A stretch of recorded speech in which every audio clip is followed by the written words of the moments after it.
हाय दोस्तों, कैसे हैं आप सभी। मैं डॉक्टर अनव्यास फिर से अपने यूट्यूब चैनल पर आप सभी का स्वागत कर रहा हूं और आशा कर रहा हूं सभी ठीक है, मस्त है, एंजॉय कर रहे हैं। प्रोजेक्ट एंड सोर्सिंग मैनेजमेंट का सब्जेक्ट चल रहा है। सेकंड मोस्ट इंपॉर्टेंट क्वेश्चन पर मैं आ गया हूं।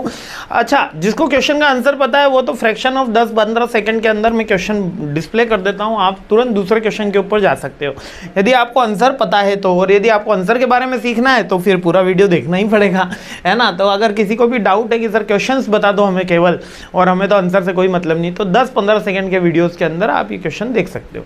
ठीक है, सेकंड मोस्ट इंपॉर्टेंट क्वेश्चन आ रहा है, परचेसिंग क्या होती है, उसका मीनिंग बता दो, उसकी साइकिल क्या होती है, मतलब कि परचेसिंग के स्टेप्स।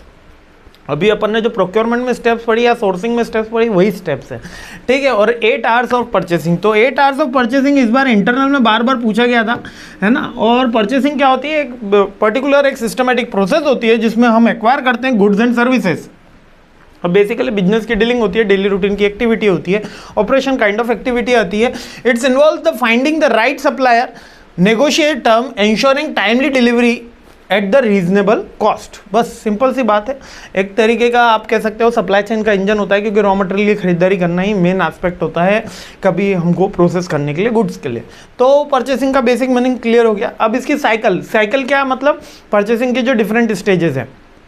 जैसे सबसे पहले मेरे को क्या आएगा, मैंने बोला था अभी जस्ट पहले वाले वीडियो के अंदर कि एक शर्ट की कंपनी अपनी, है ना। तो शर्ट की कंपनी कपड़ा खरीदने जा रहे हैं, तो कपड़ा खरीदने गए तो क्या होगा, आइडेंटिफाई नीड होगा, सप्लायर्स के एनालिसिस होगा, सर्च किया जाएगा, फिर उनको एनालिसिस किया जाएगा, फिर उसको चूज़ किया जाएगा, फिर उनसे नेगोशिएट किया जाएगा और कॉन्ट्रैक्ट फॉर्म में आएगा, फिर हमारा परचेसिंग का ऑर्डर प्लेस करेंगे। यहाँ पर याद रखना थोड़े से सोर्सिंग और प्रोक्योरमेंट से पॉइंट 1-2 अलग हो जाते हैं।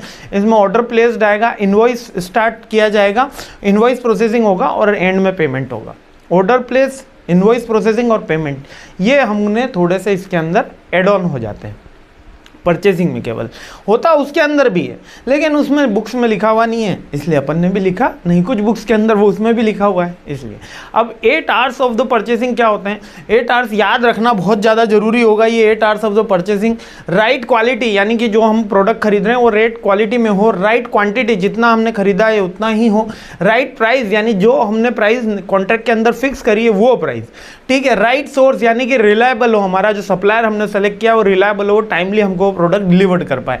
राइट टाइम, यानी जिस टाइम फ्रेम में हमने वो प्रोडक्ट रिक्वायर्ड करा है उसी टाइम फ्रेम में हम प्रोडक्ट आना चाहिए। राइट प्लेस, जहां पर हमने उसको डिलीवरी की बात करी है वहीं पे प्रोडक्ट डिलीवर्ड होना चाहिए। राइट पर्सन, जिस प्रोडक्ट को जिस पर्सन को डिलीवर की बात करी है उसी पर्सन को डिलीवर्ड होना चाहिए, यानी परचेसिंग मैनेजर यूजुअली यूज होता है इस जगह पे।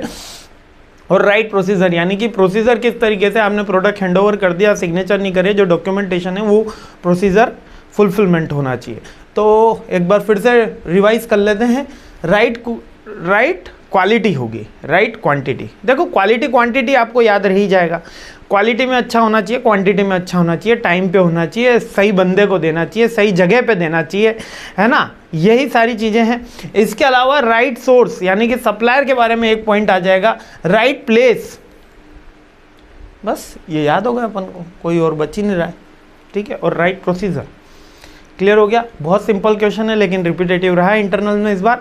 और आगे बढ़ते हैं और सीरीज आगे बढ़ाते हैं। जय हिंद।